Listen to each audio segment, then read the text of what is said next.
মহাকাশ থেকে রকেট ফেরত আনার এই যুগে এসেও মাঝ আকাশে নিয়ন্ত্রণ হারাচ্ছে বিমান, যাত্রীসহ হচ্ছে ভূপাতিত, ঘটছে বেসুমার প্রাণহানি, প্রশ্নবিদ্ধ হচ্ছে নিরাপত্তা, কখনো বা হারিয়েই যাচ্ছে রাডার থেকে। দ্রুততম সময়ে নির্ভরযোগ্য ও আরামদায়ক ভ্রমণের অন্যতম এই মাধ্যমটি দিন দিন হয়ে পড়ছে ভয়ের অকুস্থল।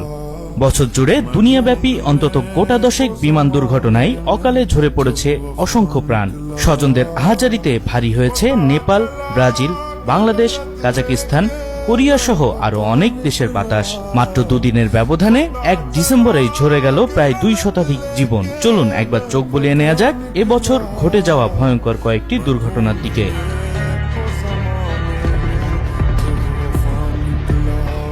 বছর শুরুর দ্বিতীয় দিনেই জাপান এয়ারলাইন্সের একটি যাত্রীবাহী বিমানের সাথে টোকিও এয়ারপোর্টের রানওয়েতে থাকা জাপানি কোস্টগার্ডের একটি এয়ারক্রাফটের সংঘর্ষ হয়। যাত্রীবাহী বিমানের সবাই নেমে যেতে পারলেও প্রাণ হারান DHC-8 এর বোর্ডে থাকা 5 জন, আহত হন প্রায় 17 জন।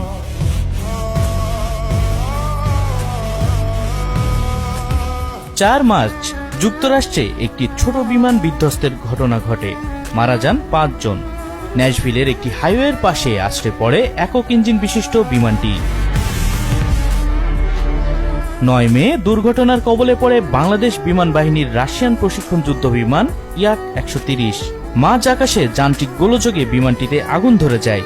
নিশ্চিত ধ্বংসের কথা জেনেও শেষ মুহূর্ত পর্যন্ত সাধারণ মানুষের নিরাপত্তা নিশ্চিত করেন pilot squadron leader Asim Jawad. শেষ মুহূর্তে প্যারাশুট দিয়ে নামলেও শেষ রক্ষা হয়নি তার। একই ঘটনায় আহত হন বিমান বাহিনীর উইং কমান্ডার সোহান।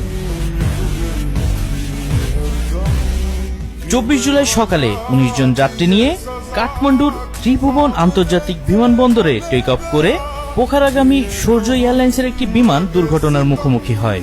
নেপালের এই বিমান দুর্ঘটনায় নিহত হন অন্তত 18 জন। 9 আগস্ট ব্রাজিলের সাও পাওলোতে বিমান বিধ্বস্ত হয়ে 61 আরোহীর সবাই নিহত হন।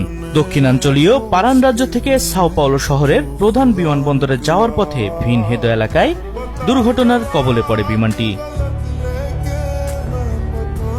চলতি মাসের 25 ডিসেম্বর আজারবাইজান এয়ারলাইন্সের একটি যাত্রীবাহী উড়োজাহাজ কাজাখস্তানের আক্তাও শহরের অদূরে বিধ্বস্ত হয়ে অন্তত 38 জন আরোহী নিহত হন।